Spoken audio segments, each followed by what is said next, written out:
환자의 문제가 아니라 의사의 문제이다. 안녕하세요 여러분, 이창호TV 정형외과 닥터 이창호입니다.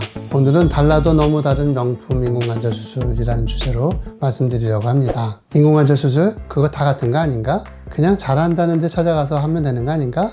아닙니다. 그렇지 않습니다. 인공관절 수술은 65세 이후 남은 생을 얼마나 잘 움직이고 편안하게 살 수 있는가를 결정짓는 중요한 수술입니다. 소문 듣고 그냥 상식적으로 결정할 수술이 아니라는 것이죠. 65세 이후 잘 따져보고 알아보고 결정해야 할 문제라는 겁니다. 인공관절 수술은 큰 수술인 만큼 그만큼 어떤 재료를 쓰는지 어떻게 수술하는지에 따라 결과에 큰 차이를 보일 수 있습니다. 명품과 유사품이 비슷한 것 같지만 잘 따져보면 엄청난 차이를 가지고 있는 것처럼 인공관절 수술도 마찬가지입니다. 일반적으로 명품이라고 하면 제품의 질이 좋고 오래 쓰고 디테일하며 AS가 잘 갖춰진 제품이라고 할 수 있겠죠.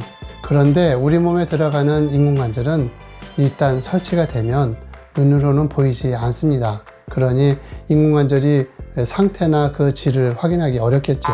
정말 고급 인공관절 수술이 된 건지 평범한 수술이 된 건지 알기가 쉽지 않다는 말씀입니다. 그럼 명품 인공관절이 되는 조건들이 무엇인지 알아야 되겠죠. 이제부터 말씀드리는 내용들을 잘 참조하시면 여러분도 명품 인공관절을 받을 수 있습니다. 우선 첫째로 유럽과 미국을 포함한 글로벌 시장에서 인정받은 인공관절 제어여야 합니다. 이게 명품 인공관절의 기본 조건입니다.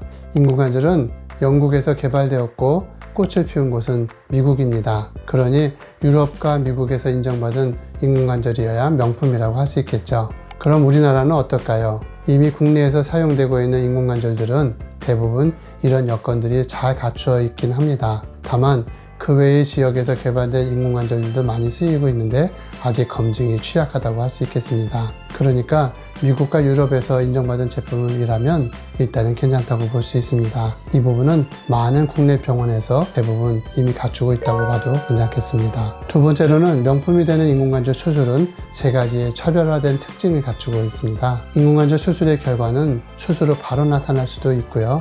하지만 더 중요한 것은 시간이 지나면서 장기간 오래 사용할 때 그 결과의 차이가 나타나게 됩니다. 오래 사용하였어도 걷거나 서 있는데 기본적인 문제가 없어야 명품 인공관절 수술이 되는 것입니다. 첫째로는 오래오래 쓸 수 있는 성능을 가지고 있는 인공관절을 써야 합니다. 보통 65세 이상 되어야 인공관절 수술을 받을 수 있게 되겠죠. 문제는 한국인의 평균 수명이 80세를 넘었다는 겁니다.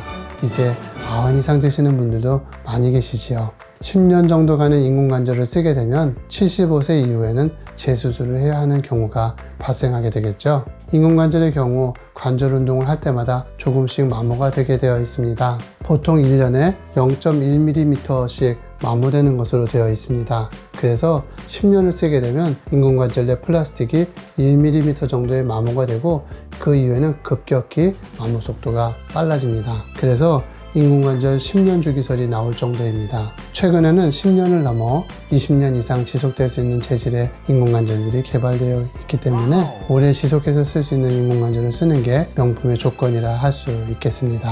두 번째로는 관절 운동을 얼마나 잘 할 수 있느냐, 수술을 실생활을 하는데 얼만큼 편리하게 움직일 수 있느냐 하는 부분입니다. 요즘 나오는 최신 인공관절들은 기존의 것들보다 무릎의 관절 운동 각도를 10도에서 20도 정도 더 많이 구부릴 수 있게 되어 있습니다. 그런 좋은 재료들을 쓴 인공관절들이 있는데 10도에서 20도 정도를 더 구부리고 펼 수 있다고 생각해 보십시오. 당연히 생활의 질이 달라질 것입니다. 움직임도 부드러워지고 그 구부러지는 각도의 크기만큼 생활의 각도, 건강의 각도도 훨씬 더 커져서 쪼그려 앉기나 양반다리 등의 자세도 가능해질 수 있는 것입니다. 그리고 세 번째로는 채소 침습법입니다. 채소 침습법이란 상처 부위를 채소로 작게 만드는 수술 방법입니다. 이 세 번째 부분도 중요하지요. 수술 상처 부위는 오래 남고 크기 때문에 보기가 흉할 수 있으니까요. 목욕탕에 가신 할머니들이 인공관절 수술 부위를 비교하면서 한숨을 쉬기도 하고 또 자랑스러워 하시기도 하는데요. 채소 침습법으로 수술을 하게 되면